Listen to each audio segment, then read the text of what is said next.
नमस्कार, न्यूज 18 राजस्थान पर आप सभी का स्वागत। मैं हूं आपके साथ हेमंत कुमार। चलिए खबरों की शुरुआत इस वक्त की बड़ी खबर के साथ। जयपुर में राज्यसभा सांसद डॉक्टर किरोड़ीलाल मीणा का धरना लगातार जारी है। लगातार 7वें दिन भी राज्यसभा सांसद का धरना यहां पर चल रहा है। पेपर लीक कांड मामले में सीबीआई जांच की मांग कर रहे हैं डॉक्टर किरोड़ी। बीजेपी के कई नेताओं ने इस धरने को अपना समर्थन दिया है। कई नेता यहां पर पहुंचे हैं, डॉक्टर किरोड़ी से चर्चा की है। कांग्रेस विधायक हरीश चौधरी ने भी धरना स्थल पर पहुंच करके समर्थन किया। पूर्व मुख्यमंत्री वसुंधरा राजे ने भी डॉक्टर किरोड़ी के धरने का समर्थन किया है। राजधानी जयपुर से इस वक्त की सबसे बड़ी खबर। 7वें दिन भी लगातार राज्यसभा सांसद भारतीय जनता पार्टी के वरिष्ठ नेता डॉक्टर किरोड़ीलाल मीणा का धरना जारी है और इसी बीच अलग अलग पार्टियों के नेताओं की ओर से भी डॉक्टर किरोड़ी के इस धरने को समर्थन दिया गया है। तो कांग्रेस के एक विधायक ने भी डॉक्टर किरोड़ी के इस धरने को अपना समर्थन दिया है। डॉक्टर किरोड़ीलाल मीणा लगातार आज 7वें दिन भी पेपर लीक मामलों को लेकर सीबीआई जांच की मांग पर धरने पर बैठे हुए हैं। कड़ाके की सर्दी, मावट और तमाम परेशानियों के बीच डॉक्टर किरोड़ी का धरना चर्चाओं में है। तस्वीरें आपकी टीवी स्क्रीन पर। डॉक्टर किरोड़ीलाल मीणा लगातार 7वें दिन भी अपने धरने पर हैं, अडिग हैं और साफ कर चुके हैं कि जब तक सरकार सकारात्मक रवैया सीबीआई जांच को लेकर के पेपर लीक मामले में नहीं दिखाती, तब तक उनका धरना जारी रहेगा। और इसके साथ ही अनेक बेरोजगार युवाओं का साथ भी डॉक्टर किरोड़ी को मिला है।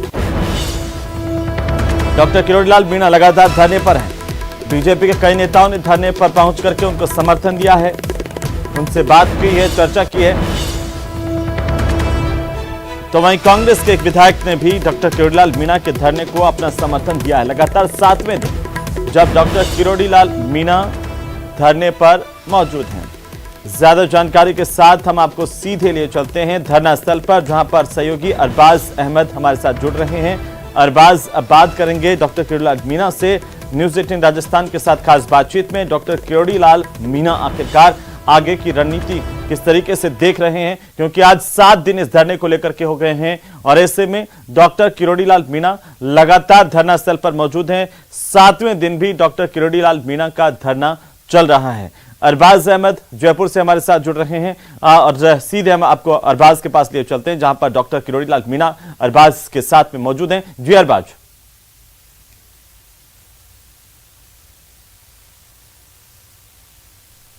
जी बिल्कुल हेमंत, देखिए कि राजधानी जयपुर में पिछले 7 दिन से ये धरना जारी है। रात भर जो है आसमान में बादल गड़गड़ाते रहे और मावट चलती रही, इसके बावजूद ये तमाम लोग यहीं पर बैठे हुए थे। ठंडा पानी बह रहा था, हवाएं तेज, शीतलहर का शरीर के ऊपर वार कर रही थी, लेकिन डॉक्टर किरोड़ीलाल मीणा पिछले 7 दिन से लगातार पेपर लीक मामले में सीबीआई जांच की मांग को लेकर धरने पर डटे हुए हैं। 7 दिन बाद आज फिर से धरने के अंदर वही जो है माहौल थोड़ा गर्माता हुआ नजर आ रहा है। पुलिस ने अपनी नफरी बढ़ा दी है। यहाँ पर एम्बुलेंस से लेकर के फायर ब्रिगेड और दंगा कंट्रोल के वाहन काफी तादाद में आ गए हैं। आसपास के 6 थानों की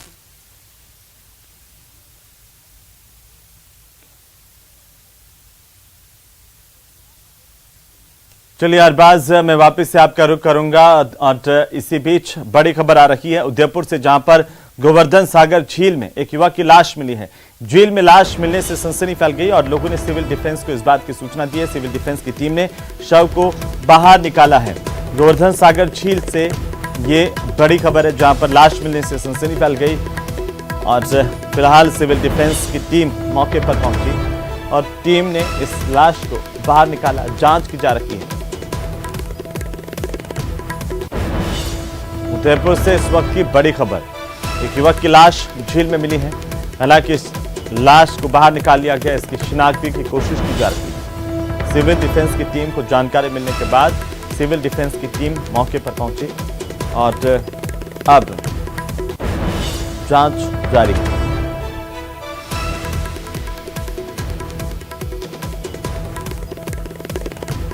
उदयपुर से बड़ी जानकारी है, उदयपुर से बड़ी खबर है, जहां पर एक लाश झील में मिली है।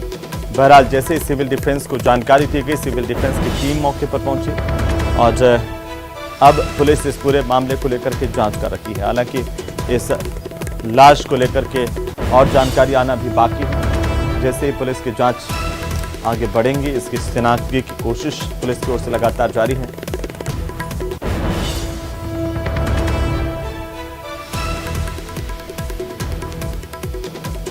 उदयपुर की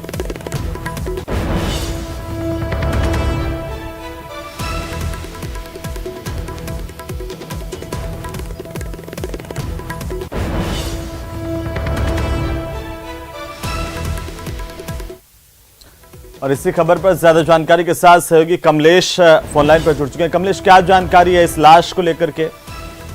जी देखिए, उदयपुर के गोवर्धन विलास इलाका का मामला है। आज सुबह गोवर्धन सागर झील है, वहां पर एक व्यक्ति की लाश तैरती हुई दिखाई दी। जब मॉर्निंग वॉक लोग कर रहे थे उस समय इस व्यक्ति की लाश जो झील के ऊपर सतह पर तैरती हुई नजर आई थी। इसके बारे में जब गोवर्धन थाना पुलिस को सूचना दी, सूचना मिलने पर पुलिस मौके पर पहुंची और पुलिस ने फिर सिविल डिफेंस टीम को भी मौके पर बुलाया और सिविल डिफेंस की टीम ने जो है कि व्यक्ति की लाश को बाहर निकाला। करीब 50 वर्ष की इस व्यक्ति की उम्र बताई जा रही है, लेकिन पुलिस ने बताया कि अभी तक इस व्यक्ति की कोई शिनाख्ती नहीं हुई है। ऐसे में पुलिस ने जो है कि व्यक्ति की लाश जो है कि एमपी हॉस्पिटल के मुर्दाघर में रखवा दी है और साथ में ही इसकी शिनाख्ती के प्रयास जो है कि शुरू कर दिए गए। जी बिल्कुल कमलेश, कब से ये लाश यहाँ थी, कौन था, शिनाख्ती को लेकर के कैसे यहाँ तक पहुंची, तमाम तथ्य जो पुलिस की जांच में आएंगे, लेकिन प्रारंभिक तौर पर पुलिस क्या कह रही है? पुलिस ने भी मुर्दाघर में इसकी बॉडी रखवा दी है, लेकिन जब तक इसकी कोई शिनाख्त नहीं हो पाती तब तक पुलिस वेट करेगी। इसके परिजनों तक पहुंचने का काम कर रही है, तब तक कोई सुराग मिलेगा उसके बाद इसकी पीएम करवा लेगा। पीएम से पता चल। तमाम जानकारी के लिए लगातार अपडेट हम आपसे लेते रहेंगे। चलिए बहरहाल आगे बढ़ेंगे। बांसवाड़ा से बड़ी खबर मिल रही है, जहां पर अज्ञात वाहन ने एक बाइक को टक्कर मारी है। हादसे में घायल बाइक सवार को अस्पताल पहुंचाया गया, लेकिन इलाज के दौरान इस युवक ने दम तोड़ दिया। युवक के शव को मोर्चरी में रखवाया गया है। बड़ी खबर है इस वक्त की बांसवाड़ा से बड़ी जानकारी। अज्ञात वाहन ने एक युवक को टक्कर मारी, घायल हालत में युवक को अस्पताल ले जाया गया, जहां इस युवक ने इलाज के दौरान दम तोड़ दिया। बहरहाल अब पुलिस मामले को लेकर तफ्तीश कर रही है। सड़क हादसे में युवक की मौत की जानकारी सामने आ रही है। अज्ञात वाहन ने बाइक सवार युवक को टक्कर मारी थी और इस दौरान एक युवक घायल हुआ। घायल बाइक सवार युवक को इलाज के लिए अस्पताल ले जाया गया, लेकिन इलाज के दौरान इस युवक ने दम तोड़ दिया। ज्यादा जानकारी के साथ सहयोगी आकाश फोन लाइन पर है। आकाश, कैसे यह हादसा हुआ, अभी क्या जानकारी? सर बताना चाहेंगे कि इसमें ये युवक अपने गांव से यहाँ बांसवाड़ा आता था रोज वाहन चलाने के लिए। इस दौरान वापिस शाम को घर जाते समय युवक अपनी बाइक से घर जा रहा था। उसी समय अज्ञात वाहन ने एक सागरो चौराहे पर टक्कर मार दी थी, जिससे वो गंभीर रूप से घायल था, जिसे परिजनों द्वारा एमजी अस्पताल में लाया गया, जहाँ उपचार के दौरान उसकी मौत हो गई थी। वहीं सदर थाना पुलिस ने शव का पोस्टमार्टम कराकर शव परिजनों को सौंप दिया गया। बिल्कुल आकाश, बने रहिए हमारे साथ, अगली खबर पर भी अब आपसे अपडेट लेंगे। चलिए आगे बढ़ेंगे। एक और बड़ी खबर बांसवाड़ा से, जहां पर 60 साल की महिला ने घर में फांसी लगाई और जिला अस्पताल में उपचार के दौरान इस महिला की मौत हो गई। लोहारिया थाना पुलिस की ओर से शव को कब्जे में लिया गया। शव का पोस्टमार्टम करवाकर परिजनों को सुपुर्द किया गया। ज्यादा जानकारी के साथ सहयोगी आकाश फोन लाइन पर है। आकाश, क्या जानकारी है इस पूरे मामले पर?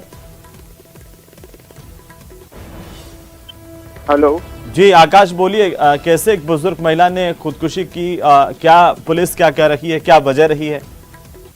जी सर, ये 60 वर्षीय महिला है जिसने घर पर फांसी का फंदा लगाकर आत्महत्या की है, जिसने परिजनों का पुलिस में रिपोर्ट दी है कि ऐसा कोई आशंका भी नहीं जताई है कि कुछ ऐसा हुआ हो, कोई झगड़ा हो, पर महिला की अब पुलिस के लिए इसकी जांच कर आपको बताया जाएगा। चलिए बहुत शुक्रिया तमाम जानकारी के लिए। तो 60 साल की महिला ने घर में फांसी लगा करके मौत को गले लगा लिया। हालांकि इसे अस्पताल ले जाया गया था, जिला अस्पताल में उपचार करवाने की कोशिश की गई थी, लेकिन इसी दौरान इस महिला ने दम तोड़ दिया। चलिए आगे बढ़ेंगे। राजधानी जयपुर से बड़ी खबर, जहां पर ऑनलाइन गैम्बलिंग के खिलाफ पुलिस की ओर से बड़ी कार्रवाई की गई है। आपको बता दें कि न्यूज 18 राजस्थान की खबर का असर हुआ है और गैम्बलिंग के जरिए ठगी का गिरोह अरेस्ट किया गया। पुलिस ने ठगी के 4 आरोपियों को पकड़ा। आरोपियों के पास से एक लैपटॉप, 14 मोबाइल फोन, 3 हिसाब के रजिस्टर कार बरामद हुई है। न्यूज 18 राजस्थान पर गैम्बलिंग को लेकर के बड़ी रिपोर्ट्स दिखाई गई थी, कई सवाल खड़े किए गए थे और आखिरकार पुलिस की तरफ से गैम्बलिंग पर बड़ा एक्शन हुआ है। ऑनलाइन गैम्बलिंग पर पुलिस का एक बड़ा एक्शन। यहाँ पर एक गैंग का खुलासा पुलिस ने किया है जो इस गोरख धंधे में संलिप्त थी, ऑनलाइन ठगी का शिकार बनाती थी लोगों को गैम्बलिंग के जरिए। और फिलहाल अब इनसे पूछताछ की जा रही है, कई अहम खुलासे इनसे होंगे। ऑनलाइन गैम्बलिंग के खिलाफ ये बड़ी कार्रवाई है राजधानी की पुलिस की। गैम्बलिंग के जरिए ठगी करने वाले गिरोह के सदस्यों को अरेस्ट किया गया है। 4 आरोपी गिरफ्तार हुए हैं, इनसे पूछताछ की जा रही है। पूछताछ में कई अहम खुलासे होंगे। इनके पास एक लैपटॉप बरामद हुआ है, हिसाब किताब के 3 रजिस्टर हैं और एक कार भी बरामद की गई है।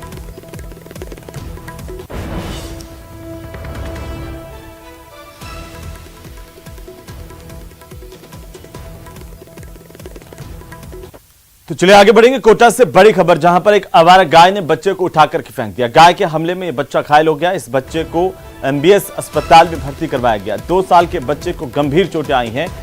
आवारा गाय ने बच्चे को शिकार बनाया और इसे अपने सींगों से उठाकर के पटक दिया, जिससे बच्चे को काफी चोटें आई हैं। बच्चा घायल है, इसका इलाज शुरू किया गया है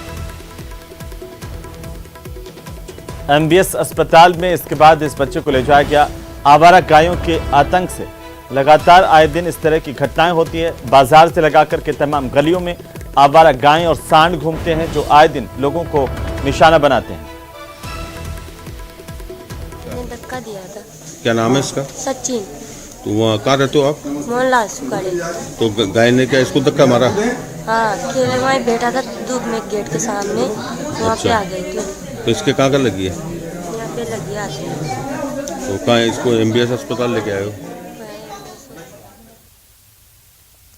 चलिए आगे बढ़ेंगे। डूंगरपुर से खबर, जहां पर एक युवक ने घर में फांसी लगाकर के खुदकुशी कर ली और घटना के समय घर पर यह युवक अकेला था। गुजरात में गाड़ी चलाता था यह युवक और पुलिस ने पोस्टमार्टम करवा करके शव अब परिजनों को सुपुर्द कर दिया है। डूंगरपुर से खबर है, जहां पर एक युवक ने फांसी का फंदा लगा करके जान दे दी और इसके बाद अब पुलिस जांच कर रही है।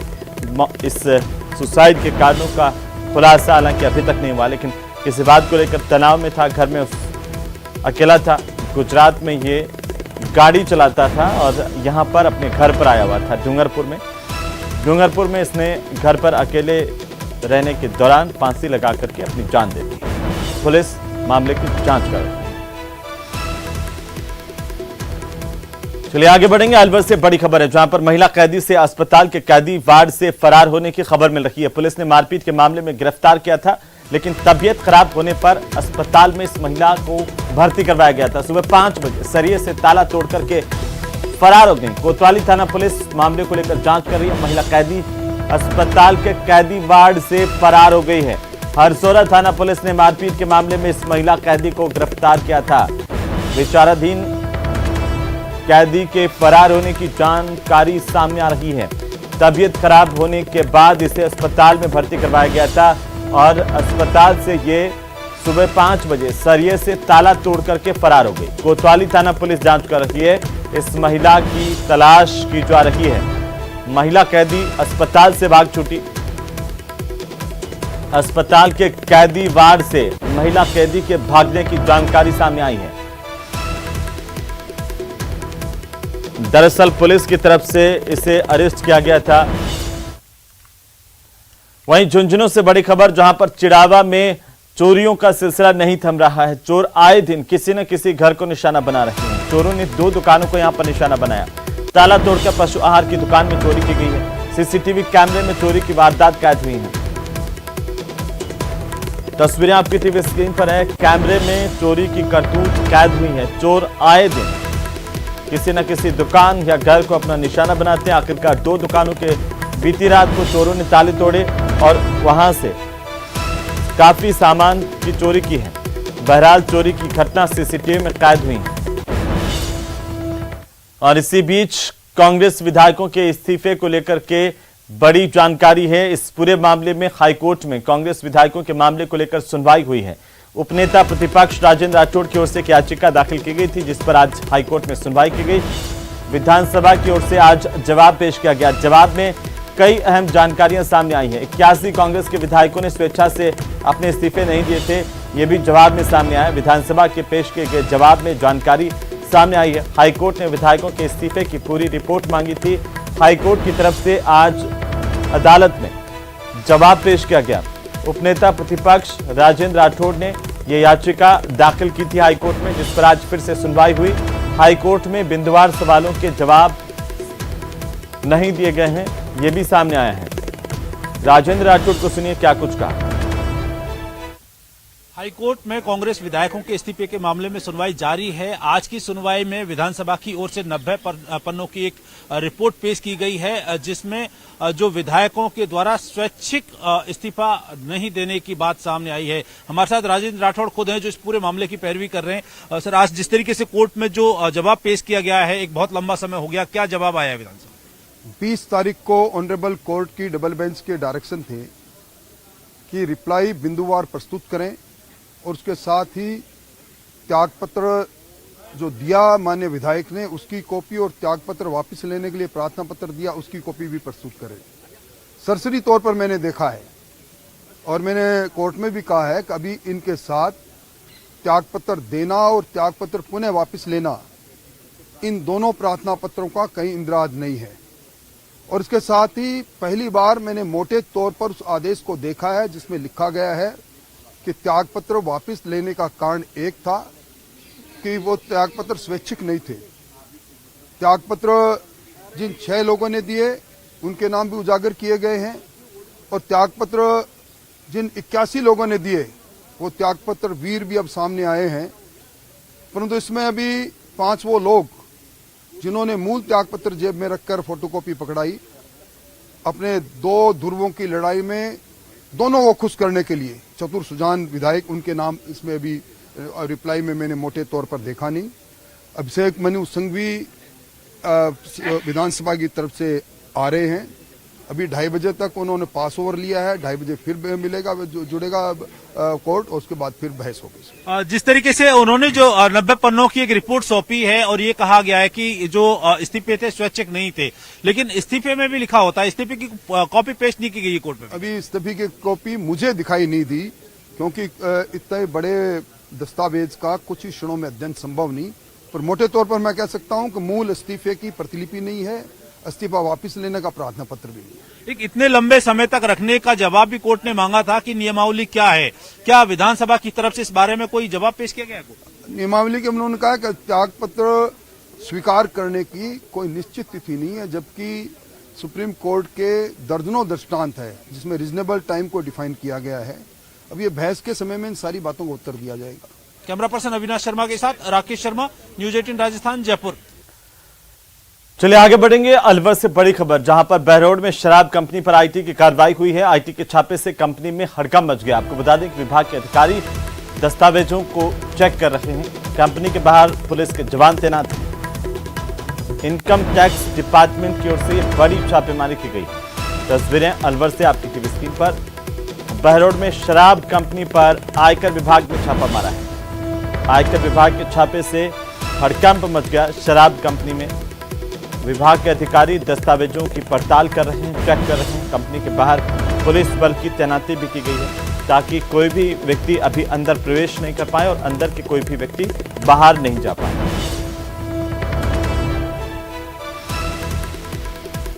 तो चलिए आगे बढ़ेंगे। नागौर से बड़ी खबर, जहां पर अनशन पर बैठे एक और सरपंच की तबीयत बिगड़ी। अब तक 4 सरपंच जिनकी तबीयत बिगड़ी और उन्हें नागौर रेफर किया जा चुका है। अनशन पर बैठे 20 में से 4 सरपंचों का इलाज चल रहा है। 7 दिन से सरपंचों का अनशन जारी है। मनरेगा का भुगतान दिलाने की मांग कर रहे हैं ये सरपंच, क्योंकि लगातार पिछले कई महीनों से इन सरपंचों का कहना है कि मनरेगा में भुगतान नहीं हुआ, जिससे मनरेगा में काम करने वाले मजदूर परेशान हैं और इसके चलते अब इनके सामने बड़ी मुसीबत खड़ी हो गई है। ज्यादा जानकारी के साथ महेंद्र बिश्नोई नागौर से हमारे संवाददाता। महेंद्र, आखिरकार ये एक लंबा अनशन हो गया है सरपंचों का, क्या इनकी मांगे हैं और क्या कोई बातचीत हुई है इनसे, प्रशासन की, सरकार की? देखिए हेमंत, इनकी इकलौती मांग ये है कि मुंडवा पंचायत समिति की जो 31 ग्राम पंचायत है, इनका 2-2.5 साल से मनरेगा का भुगतान अटका हुआ है। ये भुगतान उन्हें दिलवाया जाए, इसी की मांग को लेकर 24 जनवरी से ये अनशन पर चल रहे हैं। अभी 4 सरपंच हैं, वो जेलान अस्पताल में भर्ती है। इनमें से एक सरपंच जो असावरी के मांगीलाल है उनकी हालत अधिक खराब है, उन्हें आईसीयू में भी एडमिट करवा दिया हालत अधिक खराब होने के चलते। इसके अलावा जो सरपंच संघ के जिला संरक्षक है पुखराज काला, उनकी भी जो स्वास्थ्य में लगातार गिरावट हो रही है, उनका जो वजन लगातार करीब 11 से 12 किलो कम हो चुका है। तो कुल मिला के जो 4 सरपंच है वो अस्पताल में एडमिट है। इनके अलावा 16 और ऐसे सरपंच है जो अभी मुंडवा में अनशन पर बैठे हैं। 31 सरपंचों में से 20 ने अनशन कर रखा है। और इस पूरे मामले में आज अभी हमारी बात तो जो सरपंच संघ के जिला संरक्षक पुखराज काला से हुई है, तो उन्होंने ये कहा है कि अगर उनसे कोई गलती हुई है या फिर अगर कोई पंचायत राज मंत्री ने जिद पकड़ रखा है तो हम तो माफी मांग लेते हैं, हमारा भुगतान करवा दीजिए, क्योंकि गांव में बहुत तरह की परेशानी हो रही है। लेकिन समस्या क्या है कि जब बाकी पंचायतों का भुगतान हो रहा है, सिर्फ मुंडवा पंचायत समिति के सरपंचों को भुगतान क्यों नहीं हो पा रहा ग्राम पंचायतों को? देखिए, पंचायत राज मंत्री पिछले साल नागौर आए थे, इसके बाद उन्होंने जांचें करवाई थी। 2 बार पहले जांचें हो चुकी है, भौतिक सत्यापन हो चुका है, अब तीसरी बार ये जांच बैठा दी है। अब सरपंचों का कहना है कि बार बार जांचें हो रही है और जब तक जांचें होती रहेगी तब तक उनका भुगतान नहीं होगा। महेंद्र, बहुत शुक्रिया तमाम जानकारी के लिए। और लगातार इन पंचायतों के खिलाफ अनियमितता की शिकायतों के चलते राज्य सरकार की तरफ से जांच पेंडिंग है और ऐसे में इनका भुगतान नहीं हुआ और इसीलिए सरपंच भुगतान की मांग को लेकर अनशन पर है। चूरू से बड़ी खबर, जहां पर 2 पक्षों में लात घूंसे चले। जम करके मामूली कारसुनी के बाद 2 पक्ष आपस में भिड़ गए, आपस में लात घूंसे चले। दोनों पक्षों में जमकर मारपीट हुई है। बड़ी जानकारी, मौके पर पुलिस पहुंची, मामला शांत करवा दिया गया, किसी की गिरफ्तारी की सूचना नहीं है। हालांकि 2 पक्ष आपस में भिड़ गए। चूरू से बड़ी खबर, पुलिस ने मौके पर पहुंचकर मामला शांत करवाया है।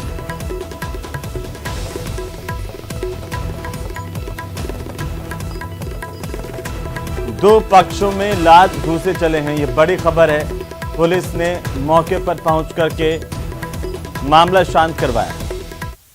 चलिए आगे बढ़ेंगे और अब बात करेंगे बर्फबारी की। आपको बता दें कि पहाड़ों में बर्फबारी से जनजीवन अस्त व्यस्त है और कश्मीर में श्रीनगर से बारामूला तक बर्फबारी हुई है। उधर हिमाचल में शिमला से नारकंडा तक बर्फबारी की खबर है। जम्मू कश्मीर में भारी बर्फबारी की वजह से कई रास्ते बंद हैं। हिमाचल के भी कई इलाकों में मुश्किल हालात पैदा हो गए हैं। जो बाहर से जाने वाले टूरिस्ट हैं, पर्यटक हैं, उनके लिए भी मुसीबत खड़ी हो सकती है। ऊपरी इलाकों में भारी बर्फबारी की वजह से रास्ते जाम हो गए हैं और ऐसे में ऊपर खाने पीने से लगा करके तमाम तरह की परेशानियां पैदा हो गई हैं।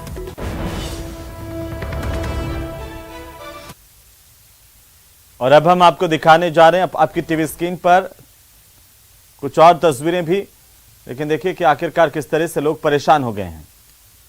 मेरे जितने भी वूलन्स हैं वो सब पैक्ड हैं। साल में उनको एक बार धूप देती हूँ, फिर वापस रखती हूँ। क्या इन्हीं नज़ारों को देखने के लिए आप आती रहती हैं कश्मीर? जी, मैं हर साल आती हूँ, समर्स में भी और विंटर्स में भी। जैसा पहले स्नोफॉल होता रहा है वैसा ही है या उसमें? नहीं, अब तो बहुत कम है। पहले तो बहुत स्नो गिरती थी, अब तो कम है। ये तो अभी शुरुआत है। This is amazing because this is the first time we are here and when we wake up this morning and we see the snowfall. This is a really amazing sense.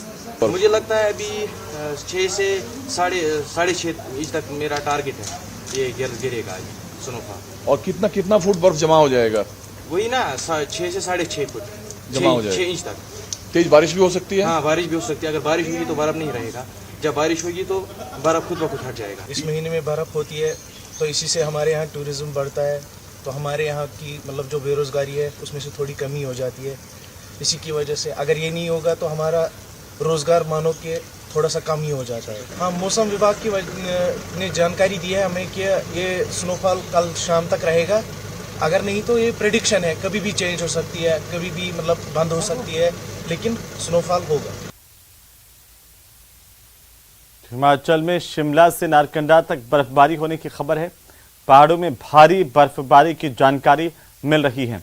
3 अलग अलग तस्वीरें हैं। पहली तस्वीर श्रीनगर की, जहां पर भारी बर्फबारी से पर्यटकों के चेहरे तो खिले हैं लेकिन आम जनजीवन बुरी तरह से प्रभावित हुआ है। दूसरी तस्वीर बारामूला की, जहां पर, और तीसरी तस्वीर है शिमला की। यहां पर भी लगातार बर्फ गिर रही है। 3 अलग अलग तस्वीरें हैं, श्रीनगर, बारामूला और शिमला। लगातार बर्फबारी की खबर है पहाड़ों में। हालांकि पर्यटन जरूर इससे बढ़ा है लेकिन आम जनजीवन अस्त व्यस्त हो गया है। और इसी के साथ ही बुलेटिन फिलहाल इतना ही। नमस्कार।